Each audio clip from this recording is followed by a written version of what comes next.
In this episode of One More Music Pod, we're stepping into a world where rock and roll collided with science fiction. In 1972, David Bowie didn't just release a record, he introduced the world to a flame-haired alien rock star sent to Earth with a message of love, doom and dazzling ambiguity. A record that was bold, theatrical, and unlike anything that had come before it. It blurred the line between artist and character, turning an album into a full-blown mythology. So, turn the lights low, lace up your platform boots, and get ready, because this is the story of the rise and fall of Ziggy Stardust and the Spiders from Mars. An album that proved that David Bowie really was from another world. No way, was he really?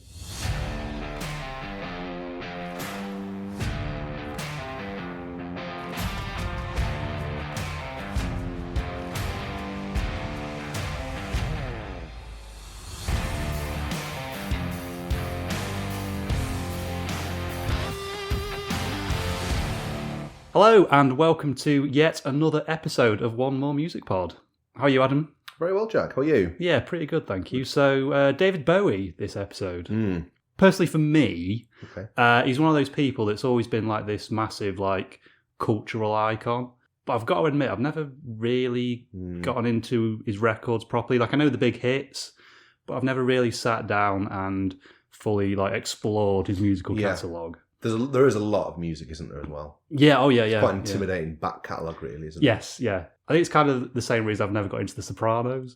Yeah, which I am watching at the moment, actually, and I'm loving it. Yeah, I've never watched it before. Yeah, I'm just too far behind with it now, so I just kind of gave up on it. Yeah. So yeah, like for me, this episode, it's been a really good chance to kind of actually sit down and listen to one of his records. When I think about David Bowie, I always think of his guest appearance in Extras. Oh, yeah. Little fat man who sold his soul.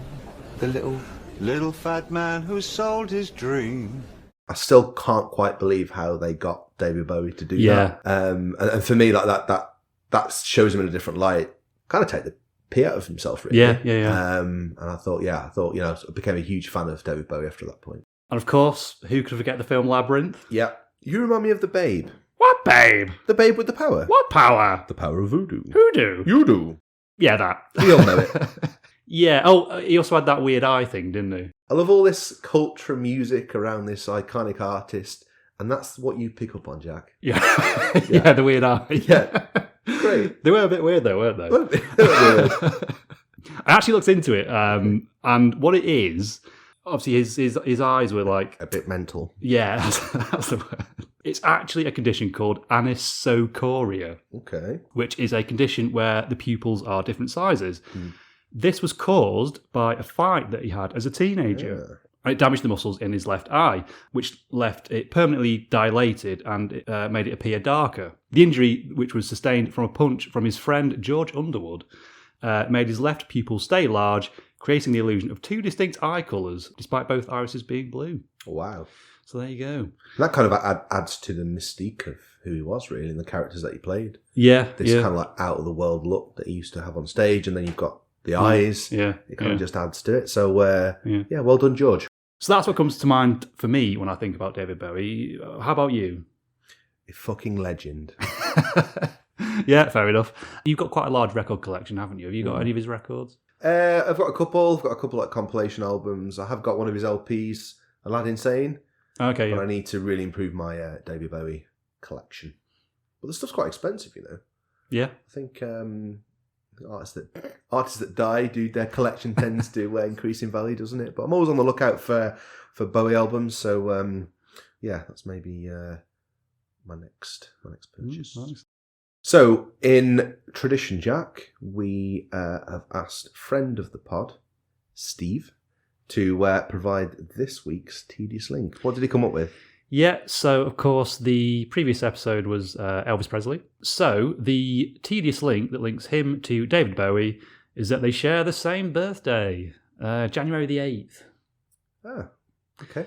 Yeah, that's good stuff, isn't it? Yeah. Short and sweet this week from Steve. Right, see you next week. Yeah, Elvis was born January the 8th, 1935, and Bowie was January the 8th, 1947. I thought maybe just to pad this section out a little bit, I've had a look at other rock stars that share birthdays. August 25th, Gene Simmons out of Kiss. and Rob Halford from Judas Priest. Nice. They share a birthday. Nice. February the 20th, Kurt Cobain and Rihanna. Oh, two very different artists. Yeah. March 25th is Elton John and Aretha Franklin's birthday. One more. Joan Jett and Nick Cave were both born on September the 22nd. Nice. Yeah, so there's a completely useless bit of trivia for you there. Really tedious this week. Yeah. Particularly tedious. But, that's what we're here for. So, Jack, before we get into the album itself, I think it's really important we look at some of the early career of David Bowie, which was quite fundamental in him developing as an artist. Yeah. So he was born into a very working class family in London, and his first taste of music, I guess, came through this obsession with rock and roll and rhythm and blues. And also the landscape of London was really important at the time during the 60s, because many of his peers at the time did seem to hit the ground running and seemed to kind of take off, whereas with David Bowie it was a little bit different, wasn't it? Yeah, well, you think of like the music scene in the early 60s, you had so many, the Beatles, Hendrix, the Rolling Stones, it must have been so difficult to break through, wasn't it? So yeah, it's easy to forget that Bowie didn't just wake up one day as a legend. In the early 60s, he was kind of figuring it out and dabbling in all sorts of styles. Here's a fun tidbit for you, Adam. Okay. He actually started off as a saxophonist. His first few groups, like the Conrads and the King Bees, let's just say they didn't exactly make waves. But hey, everyone's got to start somewhere. Absolutely. I like the idea that he was a saxophonist as well. Yeah, in a little jazz band. Yeah. I can imagine him like in a little club. 4 or 5 musicians, they're all there in their little smart suits. In uniform. Yeah, but he stood in the corner with like a bright red wig. Face full of makeup. Yeah. David Bowie, real name, David Robert Jones. It's a bit of a mundane name, isn't it? Very generic. Could you get a more generic name than that? No, it doesn't stand out very much, does No, it? not really. Yeah. And kind of, as we've alluded to, this fame wasn't handed to him on a silver platter. Those early years were a bit of a roller coaster for him. So he did kick off his music career in the mid-60s, and he drew a lot of inspiration from the British pop scene at the time, so bands like the Beatles and the Velvet Underground. But even with that kind of culture at the time, it still wasn't easy for him. His self-titled debut album in 1967 didn't exactly set the world on fire. But even though it wasn't a commercial hit, you can still hear the seeds of his genius in there. You can hear him experimenting, exploring different sounds and ideas, but it was still missing that thing, that signature Bowie sound that we'd come to recognise and love. And then in 1967, something did start to click. He started to find his rhythm, experimenting with all different kinds of sounds, British pop, art rock, psychedelica, and he was kind of blending it all together. So I guess it really wasn't about the music anymore. It was more about the kind of persona he was creating as well. And he wasn't just another musician in a crowded London scene. He was really kind of carving out his own unique space. Yeah, so while his debut album didn't exactly skyrocket, it did get him noticed. And that's when he really started embracing this idea of creating characters, his stage persona. He wasn't just David Jones anymore. He was starting to become someone else, a trendsetter, even though he wasn't quite there yet. And that brings us on nicely to Ziggy Stardust. So who actually was this guy?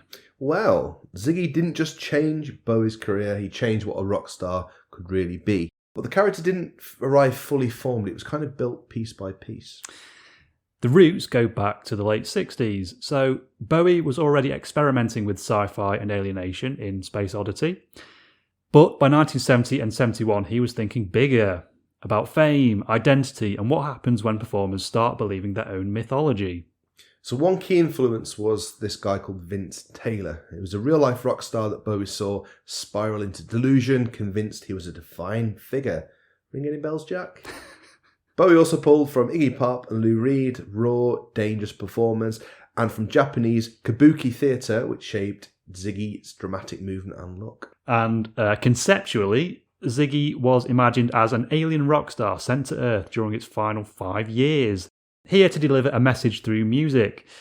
But like a lot of Bowie's ideas, the warning turns inward. Ziggy is ultimately destroyed by fame, ego, and excess. Musically, Bowie had already written songs like Moon Age Daydream and Hang On To Yourself. Once the concept locked in, he built a world around them, assembling his band, the Spiders from Mars, And collaborating with the designer Kanzai Yamamoto on those now iconic jumpsuits. So by 1972, Ziggy wasn't just a character on an album. Bowie became him. On stage, in interviews, in public, he had the red hair, the androgynous styling, exaggerated gestures. Audiences genuinely weren't sure where Bowie ended and Ziggy began. And that confusion was really part of the impact. When The Rise and Fall of Ziggy Stardust and the Spiders from Mars was released in June 1972, it didn't just sound different, it looked different and it felt different. Ziggy gave glam rock its defining image. And the public reaction was explosive. Some people were shocked, some confused, others completely electrified. Ziggy became a symbol of freedom, sexual, artistic and personal, especially for fans who didn't see themselves reflected in mainstream culture. But, behind the scenes, Bowie started to feel trapped. The character was taking over and fame was accelerating fast. So, in July 1973, at the height of Ziggy's popularity, Bowie did the unthinkable. He killed Ziggy on stage. And that was the point. Ziggy Stardust wasn't just a persona, it was a complete rise and fall story lived in real time. Bowie survived by letting Ziggy go. And in doing that, he proved reinvention could be an art form all on its own. But we are getting ahead of ourselves. Let's get back to 1972. So, the rise and fall of Ziggy Stardust and the Spiders from Mars. Recorded between July 1971 and February 1972 at the Trident studio in London. It was produced by Ken Scott and it was released on the 16th of June 1972. So, let's have a look at some of the tracks on there. So one of my favourite tracks is 5 Years, which is the opening track on the album. And I do feel this track is a little bit of a detour from the rest of the album. It kind of steps away from that big sci-fi spectacle and instead zooms right in on human emotion. We've got this young narrator that discovers that Earth only has 5 years left. And what follows isn't explosions or aliens. It's kind of panic, denial, love, confusion, and almost like a numbness. Sounds a bit like My Love Life. I make jokes about your love life, Jack. Sorry. Should we try that again? Yeah, carry on. Denial, love, confusion, and numbness. Sounds a bit like the old love life, Jack. Oh, you made the joke anyway. Okay. Yeah, but jokes aside, this is a really special song, and I can see why it's one of your favourites. It's built on this slow, repetitive drum beat, almost funeral-like, with minimal piano and those swelling strings. It feels like the narrator is hearing the news in real time. Bowie's voice just unravels as it goes on. It gets more raw and more unhinged. Yeah, and I think particularly live performances of this, you really see that storytelling and how he gets more and more kind of manic as the song goes on, and obviously like the losing time, and it becomes more of a kind of an emotional piece. And there's some like really beautiful lyrics in this song, but in particular the lyric, "I never thought I'd need so many people." It's kind of that idea of realizing what you've got until it's gone or about to go. And I just mentioned live performances. I think his performance on the Old Grey Whistle Test is a particular favourite of mine. It's just perfect. Bowie's voice was flawless anyway, but this is just a complete performance. A song that I would like to talk about is Starman. Go for it. So, thank you. I will do. Bowie wrote Starman in late 1971 and early 1972, so it was pretty late in the Ziggy Stardust album process. It actually wasn't originally planned for the album. RCA Records, particularly A&R head Dennis Katz, felt the album lacked a clear single. After hearing the demo, Katz encouraged Bowie to write something catchy to release it as a single, and Starman was born. How many times you hear that come up, like when someone writes a song last minute and it turns out to be one of the biggest ones on the album? Yeah. It always fascinates me, that. Yeah. It must be some of the, like, you don't have time to overthink it. Yeah. And maybe talk yourself out of doing certain things. You just have to go in a studio and make it. Comes into the mind, you get it down on paper and it turns into... Yeah, and they seem to turn out quite often to be the best songs. It's weird. The song actually replaced a Chuck Berry cover called Around and Around. This was at Katz's insistence because he believed Starman would be a hit. I actually had a listen to that Around and Around song. Really wouldn't have fit in on this album. It's your classic sort of 12-bar blues sort of song. Okay, that would have been a really strange perhaps Bowie could have put a bit of a twist on it, but I really don't think it would have... It would have struggled to have fit the oeuvre. Yeah, good word. Thank you. Someone's been to France. Starman was released as a single on the 28th of April 1972, and at the time became Bowie's biggest hit since Space Odyssey, reaching UK number 10.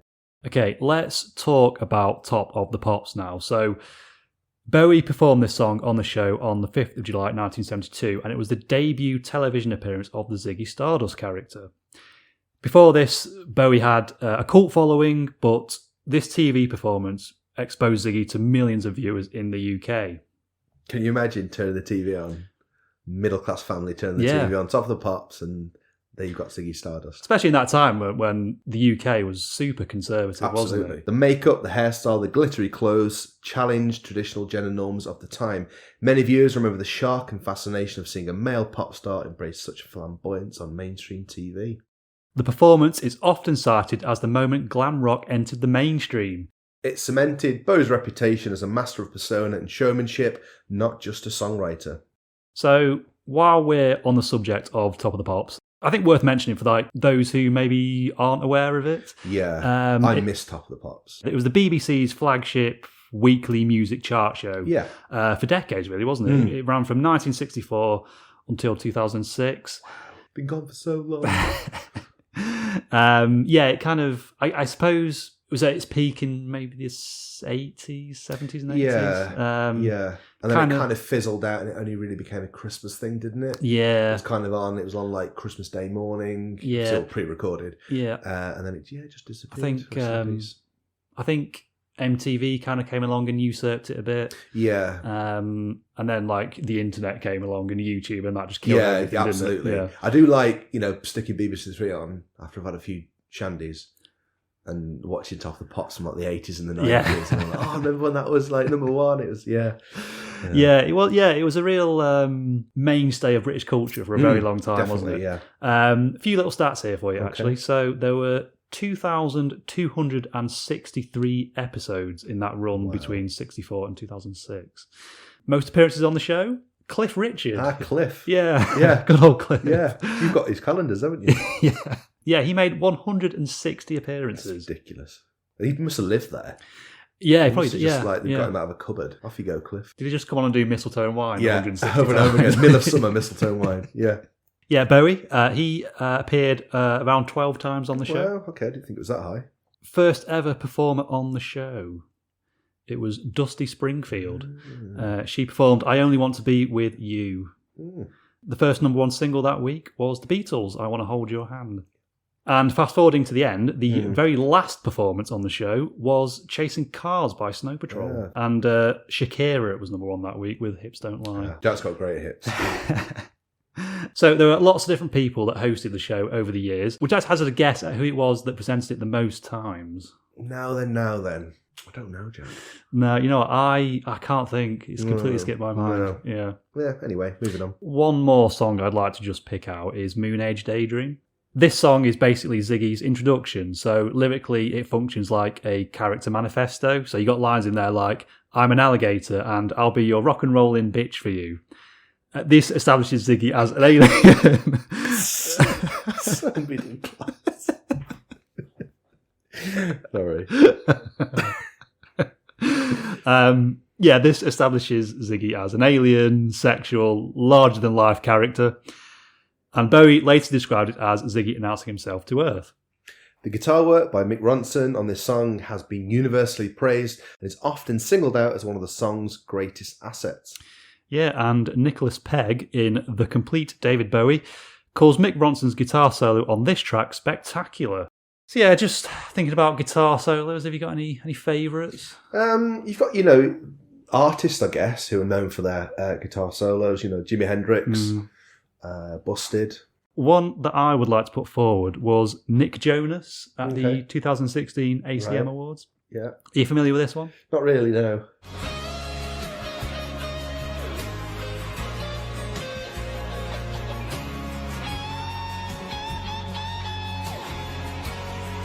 He starts off quite confidently and then gets lost in the middle, doesn't he? And then just stops. Yeah, just gives up. Never live that down, will he? Yeah, poor guy.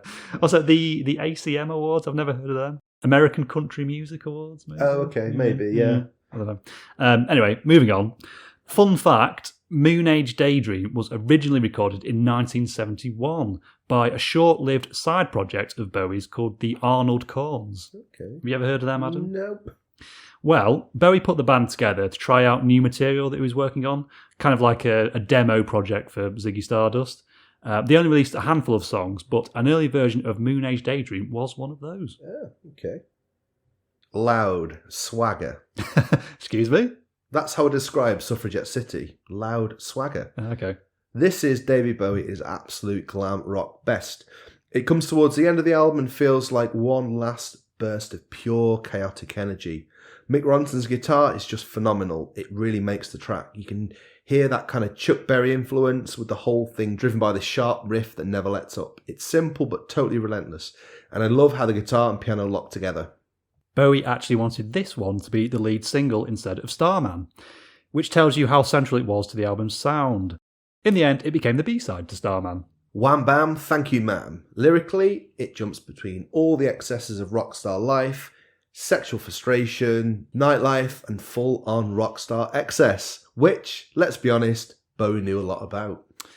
I've got a fun fact for you, actually, Adam. Okay. So, Wham Bam, Thank You Ma'am, that comes from the title of a track on a Charles Mingus 1961 jazz album called Oh Yeah. Okay. Bowie was a big fan of Charlie Mingus. The term is something that Mingus's drummer, Max Roach, used to say when he was unable to express his inner feelings. Yeah, when he got excited about something, he'd be like, oh, wham, bam, thank you, man. I like that, yeah, good. So anyway, I think this is one of those songs that perfectly sums up glam rock. It's got loud guitars, it's got sexual ambiguity, lots of attitude. And like you said, its position near the end of the album feels very deliberate.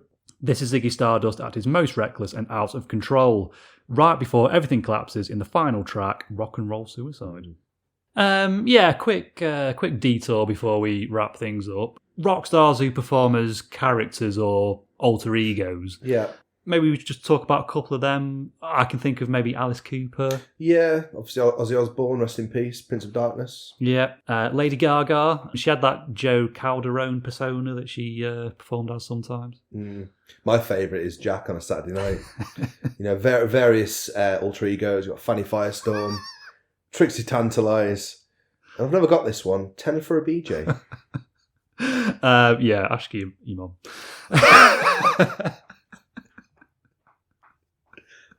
Very good. Okay, so in terms of the success and the legacy of the album, commercially, it currently has 75 million sales worldwide as of this year, and it's Bowie's second best-selling studio album after Let's Dance, which was released in 1983. It has 1.5 billion streams on Spotify. Wow. I know. And interestingly, this album reappeared on the UK vinyl chart in January 2026, on the 10-year anniversary of his death.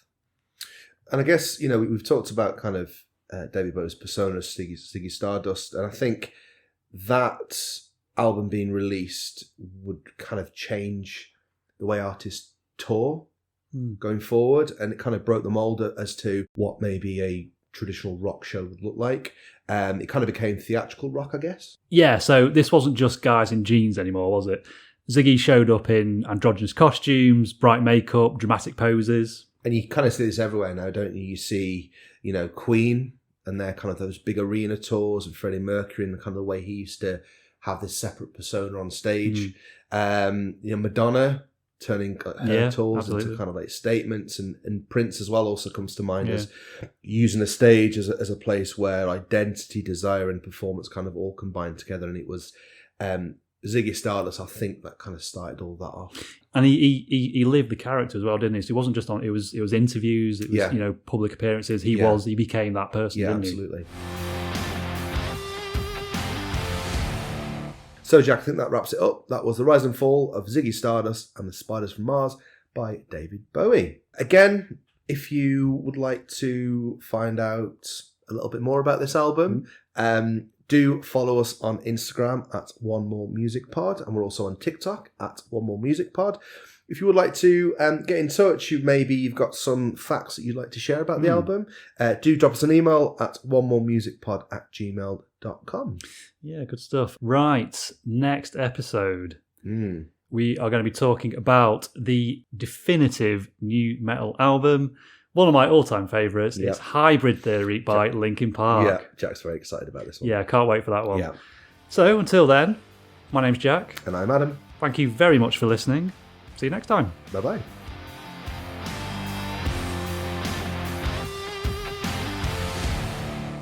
Bowie had already written songs like Moonage.